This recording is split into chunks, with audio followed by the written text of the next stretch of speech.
ఓం నమో వెంకటేశాయ. ఏడుకొండలవాడ వెంకటరమణ గోవింద గోవింద. శ్రీ శ్రీనివాస శ్రీ వెంకటేశ గోవింద గోవింద. కలియుగ ప్రత్యక్ష దైవం శ్రీనివాస పరబ్రహ్మ అనుగ్రహ విశేషంతో శ్రీమద్భాగవతంలో ఏకాదశ స్కంధంలోని విశేషాలు యథాశక్తి తెలుసుకుంటూ ఉన్నాం. నారాయణం నమస్కృత్య నరం చైవ నరోత్తమం దేవీం సరస్వతీం వ్యాసం తతో జయముదీరయేత్. శుకయోగీంద్రుల వారు పరీక్షిన్ మహారాజునకు భగవల్లీలా విశేషాలను వర్ణించి చెబుతూ ఉన్నారు. ఉద్ధవుడు కృష్ణుని ద్వారా తత్వోపదేశాన్ని పొందుతూ ఉన్నాడు. భక్తి మార్గమే తనని పొందడానికి అసలైన చక్కని సాధనము అని పరమాత్మ తెలియజేస్తున్నారు. నిరపేక్షం మునిం శాంతం నిర్వైరం సమదర్శనం అనువ్రజామ్యహం నిత్యం పూయేత్యంఘ్రిరేణుభిః. ఏ సుఖం మీద కోరిక లేకుండా, ఏమీ ఇష్టపడకుండా, శాంతమైనటువంటి స్వభావంతో, ఎవరితో శత్రుత్వం లేకుండా, అందరితో సమానమైనటువంటి బుద్ధి కలిగినటువంటి వాడై ఈ ప్రపంచమంతా పరమాత్మ స్వరూపమే, ఎవరి మీద ద్వేషము లేదు, మైత్రి లేదు అనే సమమైనటువంటి దృష్టితో ఉండి హృదయంలో నన్ను ఎవరైతే ధ్యానం చేస్తారో అలాంటి వాళ్ళ యొక్క పాదధూళిని నేను ఇష్టపడతాను అని పరమాత్ముడు తెలియజేస్తూ ఉన్నారు. భక్తుని యొక్క లక్షణాలు: నిష్కించనామయ్యనురక్తచేతసః శాంతా మహాంతో అఖిల జీవవత్సలాః కామైరనాలబ్ధధియో జుషంతి యత్ తన్నైరపేక్ష్యం న విదుఃసుఖం మమ. ఇది కావాలి అని ఏదీ కోరుకోకుండా, మై అనురక్త చేతసః, నాయందే అనురక్తమైన హృదయము అంటే పూర్తిగా లగ్నమైనటువంటి హృదయము కలిగినటువంటి వారై, శాంతాః కోపతాపాదులు ఏమీ లేకుండా శాంతస్వరూపులై, మహాంతః అఖిల జీవవత్సలాః సమస్తమైన జీవరాశుల యందు వత్సలాః ప్రేమని కురిపించేటువంటి స్వభావం కలిగినటువంటి, అహంకారాన్ని విడిచిపెట్టినటువంటి పండితులు, మహానుభావులు. కామైరనాలబ్ధ ధియః కోరికలతో ఏమాత్రము అంటుకోబడనటువంటి బుద్ధి గలవారు. వారి హృదయంలో కానీ బుద్ధిలో కానీ ఎక్కడా కాలుష్యం అనేదే లేదు. అలాంటి వాళ్ళు నా యొక్క ఆనందాన్ని, పరమాత్మానుభూతిని పొందినటువంటి వాళ్ళు ఆ విలువని తెలుసుకుంటారు. కానీ దాంట్లో ఉన్నటువంటి ఆనందం తెలియని వాళ్లకు చెప్తే మాత్రం ఏమర్థమవుతుంది? ఇతరులకి తెలియదు. ఎవరైతే ఆ చక్కని ఆత్మానందాన్ని అనుభవిస్తూ ఉంటారో వాళ్ళకి మాత్రమే అందులో ఉన్నటువంటి గొప్ప ఆనందము, అనుభూతి అనేది తెలుస్తుంది. ఇతరులకి తెలియదు. అది అనుభవైక వేద్యమే. ఎవరికి వారు చక్కగా ప్రయత్నించి అనుభవించవలసినటువంటి ఆనందము. దాని మార్గం ఇది. ఏమీ కోరుకోకుండా మనస్సంతా భక్తుడు భగవంతునికి అర్పించేయటమే. ఇదే నిజమైన సాధనము. ఇలా చేసినప్పుడు కలిగే ఆనందం అనేది వర్ణింపనలవి కాదు. నాకు ఇది కావాలి, నా దగ్గర ఉండాలి, నేను దాచుకోవాలి, ఇటువంటి ఆలోచన వల్ల కలిగేటువంటి ఆనందం నిజమైన ఆనందం కాదు. అది ఆనందం లాంటి ఆభాస మాత్రమే, ఎండమావిలో నీరున్నట్టే. అలా కాకుండా అంతా త్యాగం చేసేసి దేని మీద ఆశ లేకుండా నిర్మలమైనటువంటి హృదయంతో, ఆ హృదయమంతా పరమాత్ముడే నిండి ఉన్నప్పుడు కలిగేటువంటి ఆనందంలో ఉన్నటువంటి ఆ గొప్పతనం అనేది ఆనందించినప్పుడేగా తెలిసేది, అనుభవించినప్పుడేగా తెలిసేది. ఆ అనుభవానికి రావాలంటే ఈ లౌకికంగా కనిపించేటువంటి ఆనందాభాసలైనటువంటి దుఃఖాలన్నింటినీ విడిచిపెట్టాలి. ఇవి దుఃఖాలే కానీ ఆనందాలు కాదు అని తెలుసుకోగలిగినప్పుడు మాత్రమే ఆ బ్రహ్మానందాన్ని పొందగలుగుతారు. నిరపేక్షంగా ఉండాలి, దేని మీద ఆశ ఉండకూడదు. ఆశ లేకపోతే ఎక్కడ తగ్గిపోతామో, మనకేదో కోల్పోతున్నాం మనము అనే భావన అనేటువంటిదే పరమాత్మానందాన్ని మనకి దూరం చేస్తోంది. ఒక్కసారి ఈ కోణాన్ని విడిచిపెట్టి పరమాత్మతో మమైకమై అవడం అనేటువంటిది ఈ లౌకికమైన సుఖాలు పొందడం కన్నా ఎన్నో రెట్లు నిజమైన సుఖాన్ని ఇస్తుందనే సంకల్పంతో ప్రయత్నించినట్టయితే అటువంటి వారికి మాత్రమే అందులో ఉన్నటువంటి ఆనందం అనేది అనుభవైక వేద్యమవుతుంది అని కృష్ణ పరమాత్మ తెలియజేస్తున్నారు. బాధ్యమానోపి మద్భక్తో విషయైరజితేంద్రియ ప్రాయః ప్రగల్భయా భక్త్యా విషయైర్నాభిభూయతే. ఒకవేళ నా భక్తుడు, నన్నే హృదయంలో నిలుపుకున్నటువంటి భక్తుడు సాధనలో భాగంగా ఇంకా కొంత ఇంద్రియముల చేత బాధింపబడుతూ ఇంద్రియ నిగ్రహాన్ని సంపూర్ణంగా సాధించలేకపోతున్నా కూడా నాయందు భక్తి ఉన్నది కాబట్టి వాటి వల్ల కలిగేటువంటి బాధ ఉండదు, అవమానం అనేది కలగదు. నానాటికి మనం పెంచుకునేటువంటి భక్తి క్రమేపీ ఏమవుతుందంటే ఈ ఇంద్రియాల వల్ల వచ్చేటువంటి బాధకు సంబంధమైనటువంటి ఆ దుఃఖాన్ని తగ్గిస్తూ ఉంటుంది. ఒక ఔషధం నెమ్మదిగా శరీరంలో ప్రవేశించి ఏ విధంగానైతే రుగ్మతని నానాటికి దూరం చేస్తూ ఉంటుందో ఆ విధంగా భక్తి అనేటువంటి ఔషధం, పరమాత్మ మీద మనం పెంచుకునేటువంటి ప్రేమ కూడా ఈ ఇంద్రియాల వల్ల కలిగేటువంటి దుఃఖాన్ని నెమ్మదిగా పోగొడుతూ ఉంటుంది, ఆ వ్యాధిని పోగొడుతూ ఉంటుంది. సంపూర్ణమైన ఇంద్రియ నిగ్రహం ఏర్పడకపోయినా భగవంతుని మీద భక్తిభావాన్ని పెంచుకుంటున్నాం కాబట్టి తద్వారా వచ్చే దుఃఖం అనేది తగ్గుముఖం పడుతుంది నాయన అని చెబుతున్నారు. అంటే నేను ఇంకా ఇంద్రియాల సుఖాలని వదలలేకపోతున్నాను, ఇవి నన్ను పీడిస్తూనే ఉన్నాయి, ఇది వదిలేదెప్పుడు, భగవంతుడిని పట్టుకునేది ఎప్పుడు అని సతమతం అవ్వక్కర్లేదు. నెమ్మదిగా పెంచుకో, క్రమేపీ ఆ మనస్సుని భగవంతుడి వైపు మరలిస్తూ ఈ ఇంద్రియాల వచ్చే దుఃఖాలు ఏవైతే ఉంటాయో, సుఖాభాసలు ఏవైతే ఉంటాయో వాటిల్ని బలహీనత వదులుతూ ఒక్కొక్కదాన్ని పక్కన పెట్టడం అనేది నేర్చుకుంటూ ఉండాలి. అలా చేసినట్లయితే భక్తి పెరుగుతుంది, వాటి వల్ల ఇంద్రియాల వల్ల వచ్చే దుఃఖం తగ్గుతుంది అని చెబుతున్నారు. యథాగ్ని సుసమృద్ధార్చి కరోత్యేధాంసి భస్మసాత్ తథా మద్విషయా భక్తి ఉద్ధవైనాంసి కృత్స్నశః. ఇంధనములన్నింటినీ కూడా అగ్ని క్రమేపీ దహించేసినట్లుగా బాగా ప్రజ్వలిల్లేటువంటి అగ్ని, ఆ జ్వాలలు ఏ విధంగానైతే ఇంధనములన్నింటినీ నశింపజేస్తాయో అలాగే నా యందు నిలబడేటువంటి భక్తి, హృదయంలో నిలబడేటువంటి భక్తి ఏం చేస్తుందంటే ఆ సాధకునికి సంబంధించిన పాపాలన్నింటినీ క్రమేపీ నాశనం చేసి సమూలంగా పోగొడుతుంది అని చెబుతున్నారు. కాబట్టి భక్తిభావం అలవడడానికి క్రమేపీ అలవరుచుకోవచ్చు.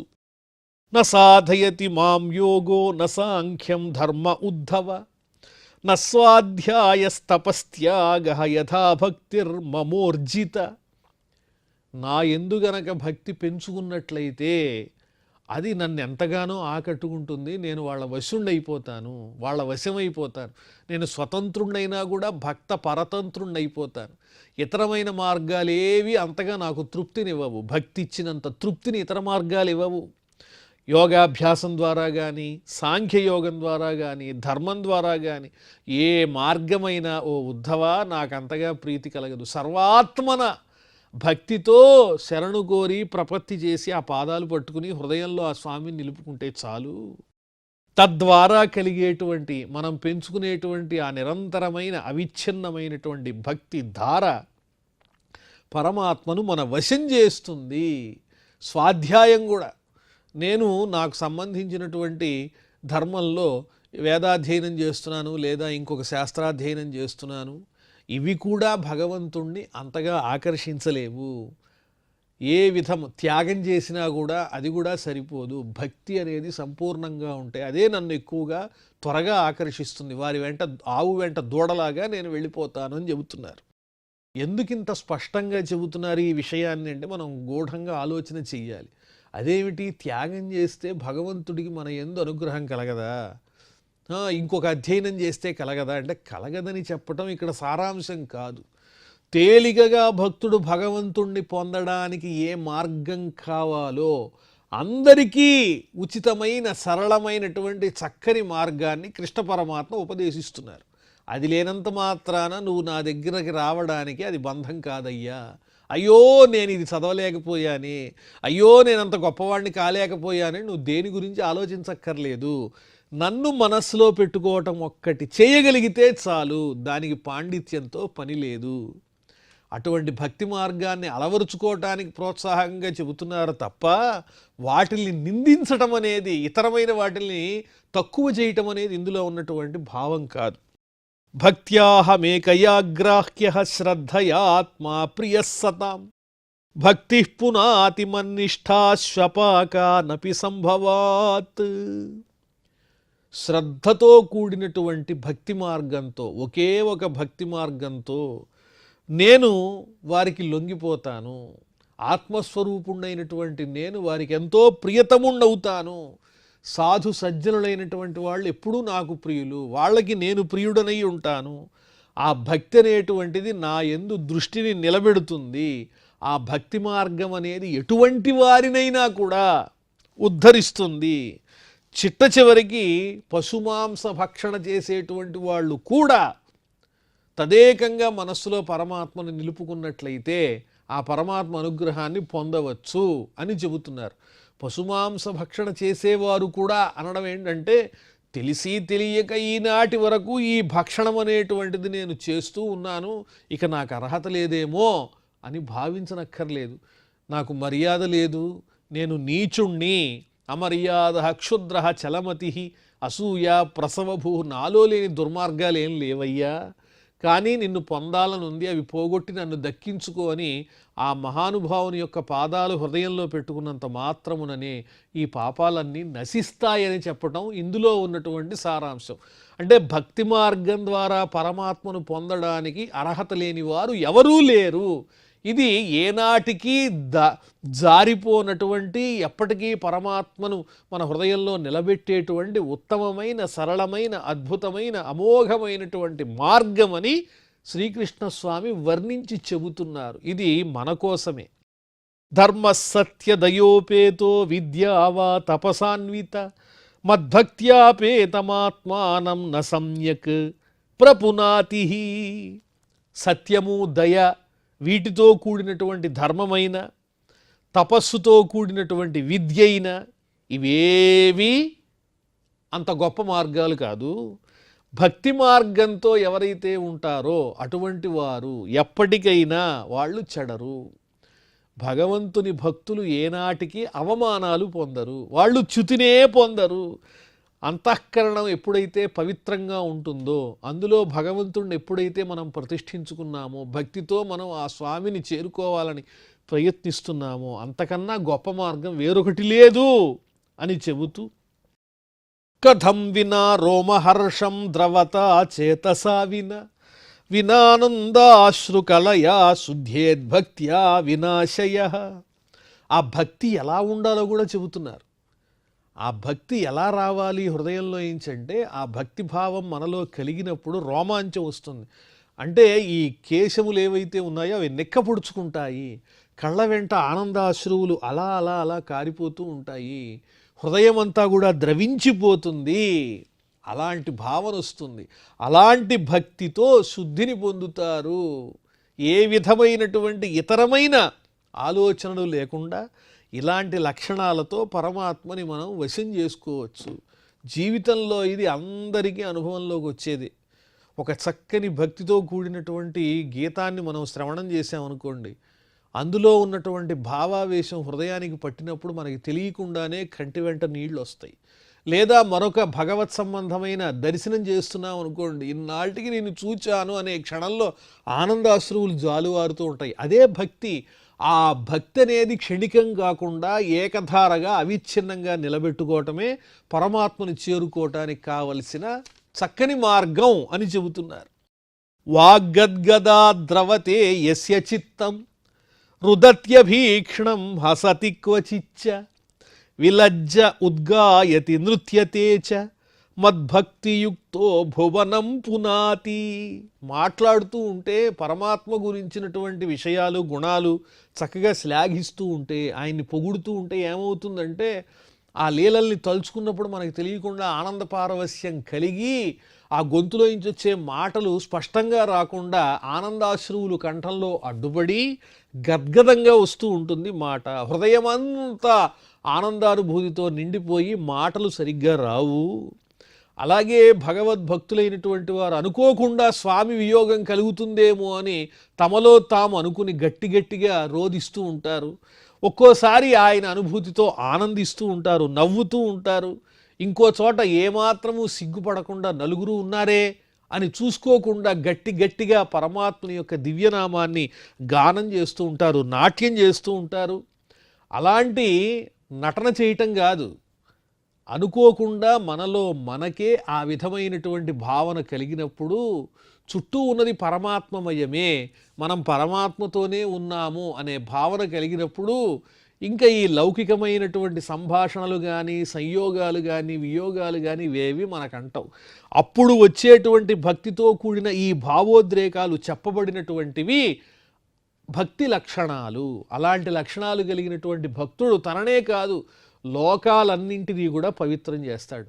అటువంటి వారు మనకి తారసపడినప్పుడు వాళ్ళని నిందించకుండా, విమర్శించకుండా, ఏమిటి ఈ విధమైనటువంటి వింత, నలుగురిలో గట్టిగా భగవంతుడి గురించి గానం చేస్తాడు అని విమర్శించకుండా ఉండగలిగితే అంతకన్నా ఆనందకరమైన విషయమేం లేదు.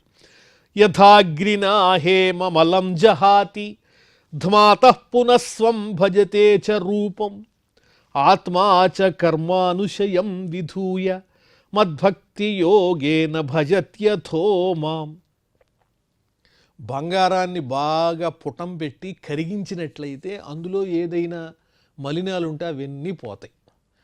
అదేవిధంగా నిష్కామకర్మతో భక్తితో, భక్తి అనేటువంటి అగ్నిలో పుటం పెట్టి ఆ కర్మవాసనలు ఏవైతే ఉంటాయో వాటిలన్నింటినీ ఒక మలం లాంటి, బంగారానికి పట్టిన మాలిన్యం లాంటి ఆ కర్మవాసనలన్నింటినీ కూడా పక్కకి తొలగించినట్లయితే అప్పుడు స్వచ్ఛమైన బంగారంలాగా ఈ భక్తుడు కూడా భగవంతుణ్ణి పొందుతాడు. ఇది కేవలం అనుభవైక వేద్యం. మార్గం పరమాత్ముడు చెబుతున్నాడు.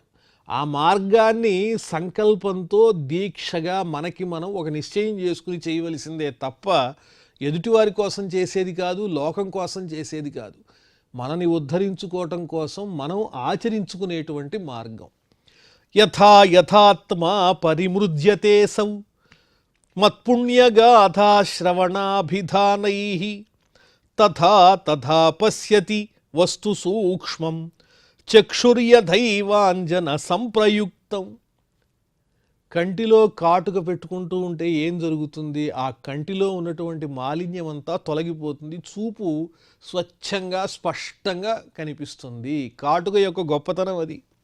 ఆ నేత్రంలో ఉన్న దోషాలు, మలినాలు క్రమక్రమంగా ఎలాగైతే తొలగిపోతాయో ఆ కాటుక పెట్టుకున్న విధంగానే పరమాత్మకు సంబంధించినటువంటి పుణ్యమైనటువంటి గాథలు, కీర్తనలు చక్కగా శ్రవణం చేస్తూ, పఠనం చేస్తూ ఉన్నట్లయితే ఆత్మజ్ఞానం అనేటువంటిది కలుగుతుంది. కాటుక ద్వారా కంటి చూపు స్పష్టమైనట్లుగా ఇటువంటి కీర్తనలు ఇవన్నీ శ్రవణం చేయటం ద్వారా, పాడటం ద్వారా, సత్సంగం ద్వారా ఆత్మజ్ఞానం అనేది చక్కగా కలుగుతుంది. దోషాలన్నీ తొలగిపోతాయి. విషయాన్ధ్యాయతశ్చిత్తం విషయేషు విషజ్యతే మామనుస్మరతశ్చిత్తం మయ్యేవ ప్రవిలీయతే. ఎల్లప్పుడూ లోకంలో ఉండే విషయాలు, వాటితో సంగము, వీటిల్ని గురించే గనక మనస్సు ఆలోచిస్తూ ఉంటే ఈ మనస్సు వెళ్ళి ఆ విషయాల్లోనే తగులుకుని వాటిల్లోనే పడి తిరుగుతూ ఉంటుంది. ఎప్పుడైతే ఈ మనస్సు నన్నే స్మరిస్తూ ఉంటుందో ఉద్ధవా, కృష్ణస్వామి చెబుతున్నారు, అప్పుడు నాయందే లీనమవుతుంది. మన భావాన్ని బట్టే కదా ఫలితం కూడా. విషయముల యందు మనస్సుని లగ్నం చేస్తే అది విషయంలోనే కొట్టుకుంటూ ఉంటుంది.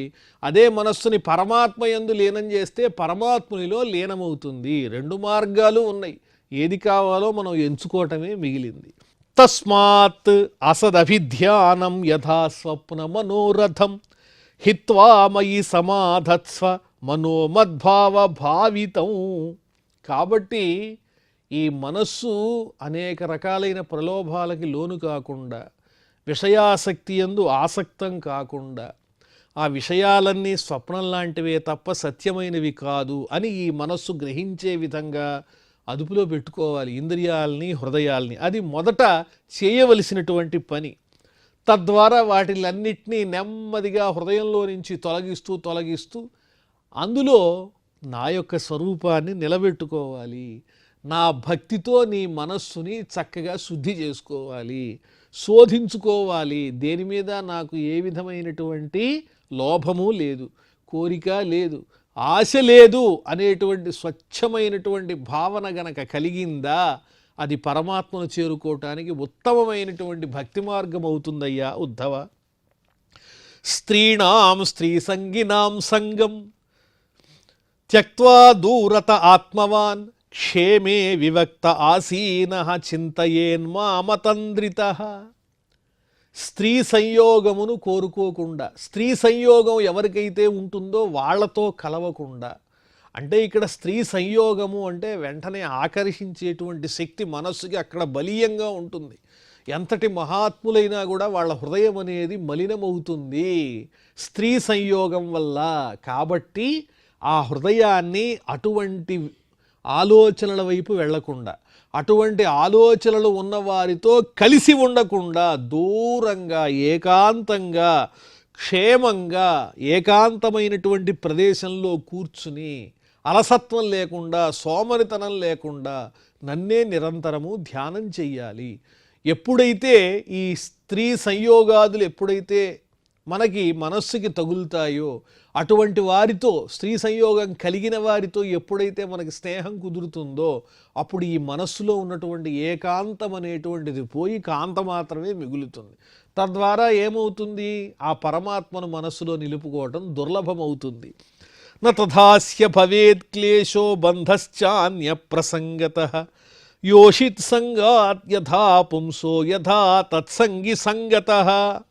అన్నిటికన్నా ఎక్కువగా ఒక ఇనుము అయస్కాంతాన్ని ఆకర్షించినట్లుగా గవుక్కున ఆకర్షించేటువంటి శక్తి ఎక్కడ ఉన్నది అంటే స్త్రీ యొక్క మాటలోనే ఉన్నది. అంటే స్త్రీతో మాట్లాడటం వల్ల వారి మాటల్లో అని కాదు, స్త్రీ యొక్క ప్రసంగానికి సంబంధించిన విషయాలు వినటం మీద ఆసక్తి, పరస్త్రీల పట్ల ఆసక్తి, పరస్త్రీలతో ఎవరికైతే సంయోగం ఉంటుందో అటువంటి పురుషులతో సంబంధాలు పెట్టుకోవటం, ఇలాంటి వాటి వల్ల వెంటనే సంగం అనేది మనస్సుకి వెంటనే కలుగుతుంది. అందువల్ల ఎట్టి పరిస్థితుల్లోనూ అన్ని వ్యామోహముల కన్నా దారుణమైనటువంటి ఈ పరస్త్రీ వ్యామోహం అనేటువంటి దాన్ని దూరంగా పెట్టినట్లయితే ముఖ్యమైన ప్రమాదం నుంచి మనం బయటపడ్డట్టే అని వర్ణించి చెబుతూ ఇన్ని రకాలుగా ఉద్ధవునికి తెలియజేశారు పరమాత్మ. నాయన, అన్నిటికన్నా ఉత్తమమైనటువంటిది భక్తి మార్గమే. భక్తి ఏ విధంగానైతే నన్ను వశం చేస్తుందో ఆ రకంగా ఇతర మార్గాలేవి అంత తొందరగా వశం చెయ్యవు. అందరికీ అందుబాటులో ఉండే సౌలభ్యమైనటువంటి చక్కని మార్గము ఏమిటి అంటే ఇతర విషయాలన్నీ విడిచిపెట్టి క్రమక్రమంగా మనస్సుని పరమాత్మ మీద నిలుపుకోవటం అనేది చెయ్యాలి అని చెప్పి పరమాత్ముడు ఉద్ధవునికి చెబితే ఉద్ధవ ఉవాచ, అప్పుడు ఉద్ధవుల వారు అంటున్నారు, యథాత్వామరవిందాక్షయాదృశం వా యదాత్మకం ధ్యాయేన్ముముక్షురేతన్మే ధ్యానం త్వం వక్తుమర్హసి. సరే, నీయందే మనస్సుంచాలన్నావు కదా, నిన్నే ధ్యానించాలన్నావు కదా, భక్తితో నిన్నే కొలవాలన్నావు కదా, పద్మముల వంటి నేత్రములు కలిగిన ఓ కృష్ణ, ఏ విధంగా ఉంటుంది నిన్ను ధ్యానించటం, ఏ విధంగా నిన్ను మనస్సులో నింపుకోవటం కుదురుతుంది, అది కూడా నువ్వే చెప్పు. నిశ్చలమైనటువంటి భక్తి హృదయానికి కలగాలంటే ఎలా ప్రయత్నించాలి, మోక్షాన్ని పొందాలనుకునేటువంటి వారికి ఏ విధంగా ధ్యానం అనేది అలవరుచుకునేటువంటి అవకాశం ఉన్నదో అది కూడా నువ్వే చెప్పాలయ్యా. అవన్నీ నువ్వు చెప్తే మేము ఆచరిస్తామని మనందరి తరపున అడుగుతున్నారు అక్కడ ఉద్ధవుల వారు. శ్రీ భగవానువాచ సమ ఆసన ఆసీనః సమకాయో యథాసుఖం హస్తా ఉత్సంగ ఆధాయ స్వనాసాగ్రకృతే క్షణ.